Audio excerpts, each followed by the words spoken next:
Anybody else been thinking? Yeah. Well, I have so many connections that I could probably talk all night. So I'll just take a couple of little pieces.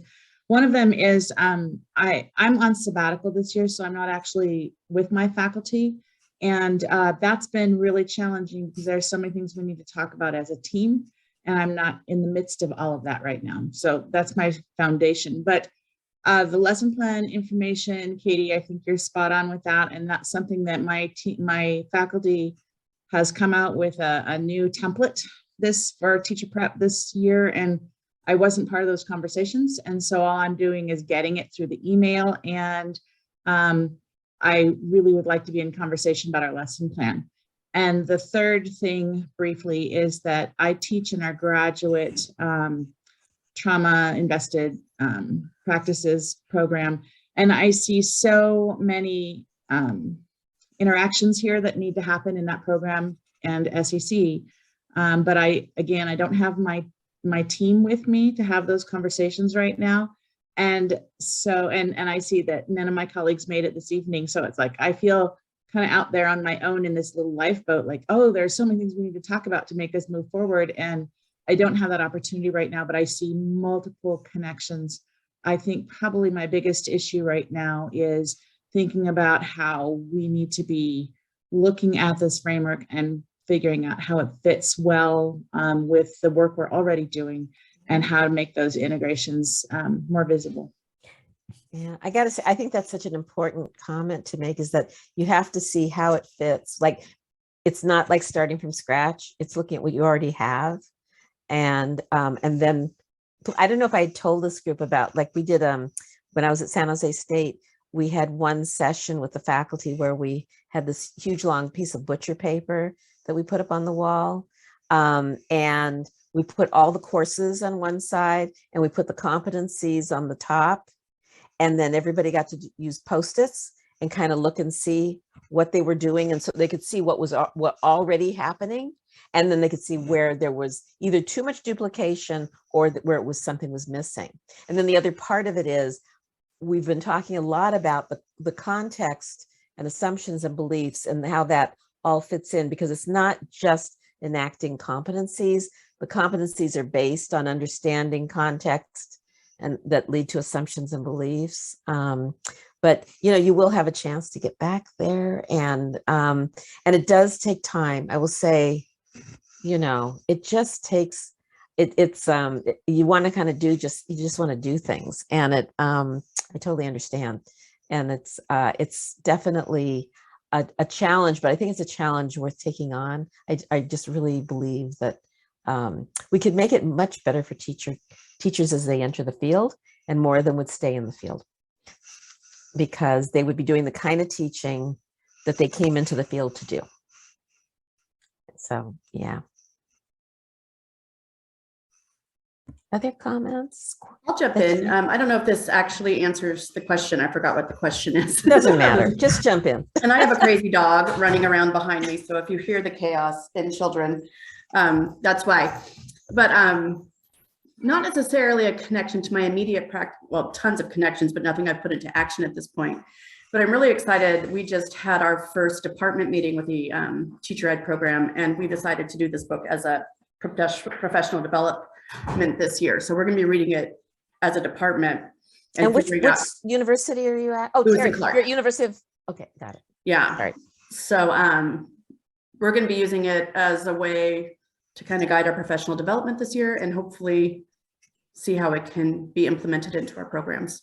Wow, that's exciting. That makes me feel good on a Friday afternoon, really. Well, we have Lena Darwish, who is leading the charge, and she's pretty amazing. So that's awesome. Well, if I can be of any help, let me know. Okay. Because I think it's wonderful when you kind of are all taking something on together. It just feels so much better than everybody fragmented and doing their own thing. Right. Absolutely. Yeah. Other connections, comments, or even questions?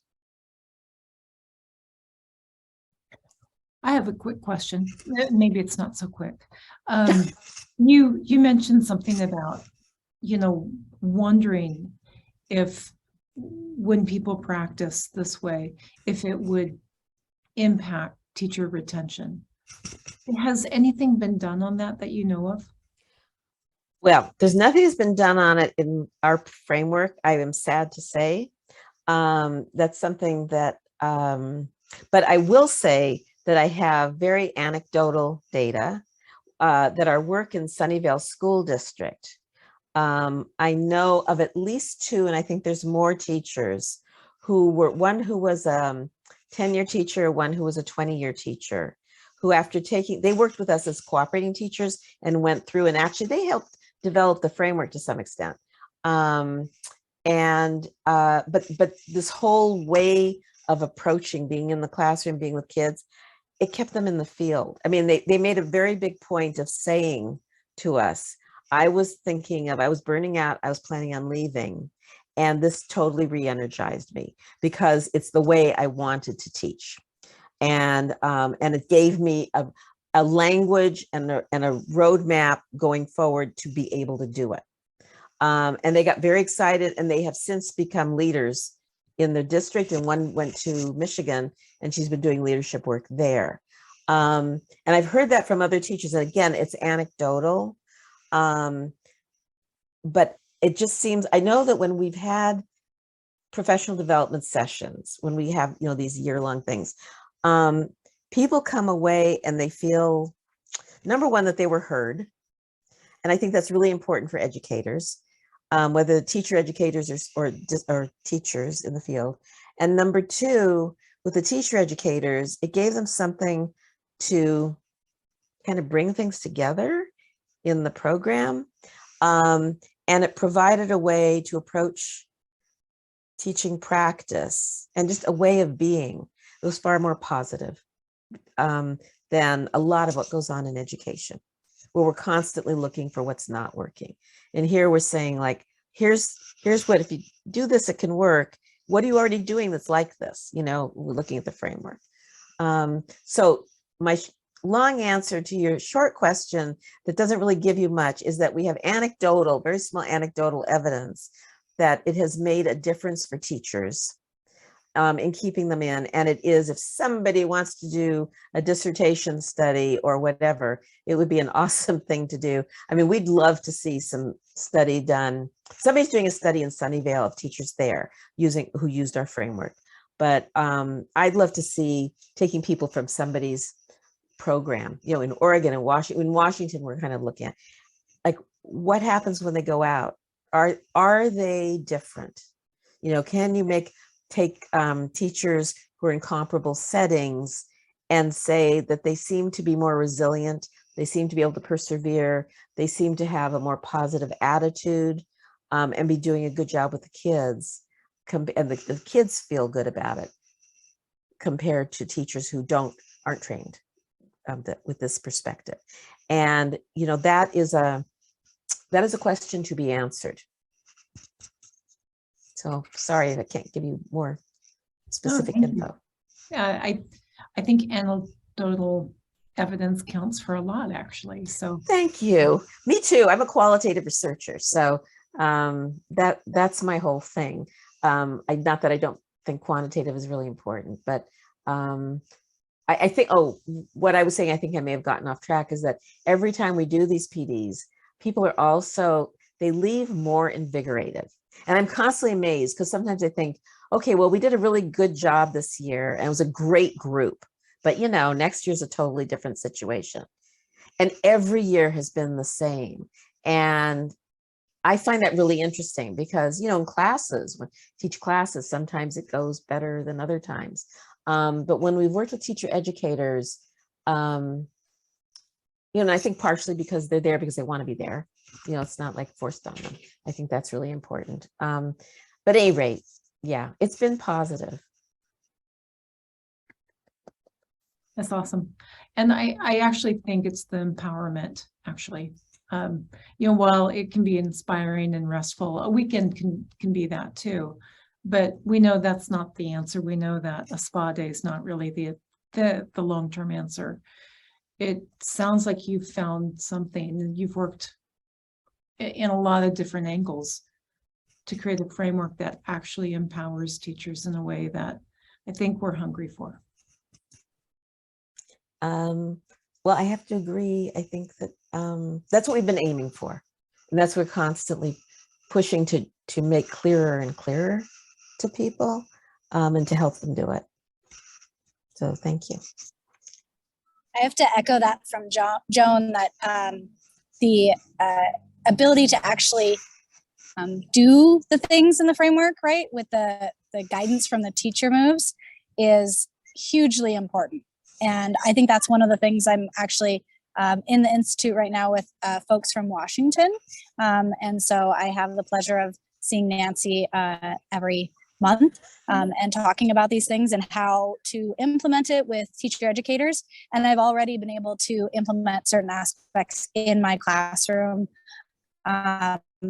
with pre-service undergraduate teachers. And having a framework that really is clear how to put these competencies into action is what's really, really important. And I've really appreciated using it. So just echoing that. Yeah, we have heard also, Joan, I will say that we've heard from the Cal State Teach folks who have a lot of students. I don't know how many they have. A lot is certainly not very helpful, but it's throughout California and they have a large cohort every year, and they've started implementing our framework, and next year it'll be completely in within their whole coursework throughout the whole year. But what the feedback we've been getting is that the student teachers really appreciate having it because it gives them something to hang on to, which was actually the point, like, yeah. And it's kind of what you're saying, Deidre. It's like being able to see, like if I had had that as a beginning teacher to know, yeah, I know I want to have a good relationship with kids, but what exactly does that mean? What exactly do I do?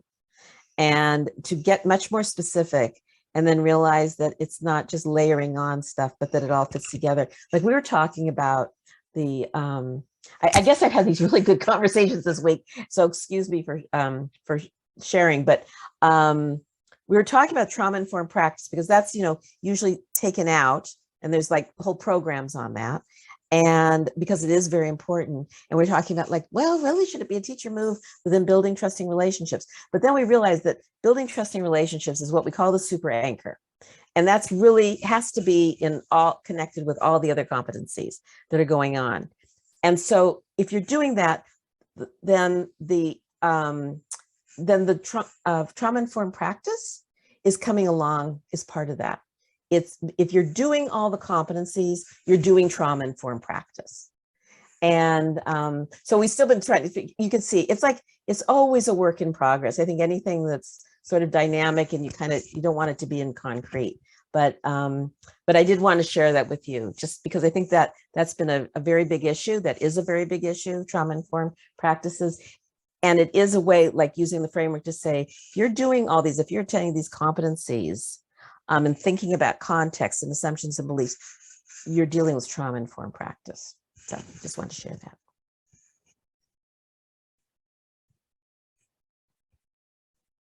Anybody else? Let's see. Really appreciate your comments.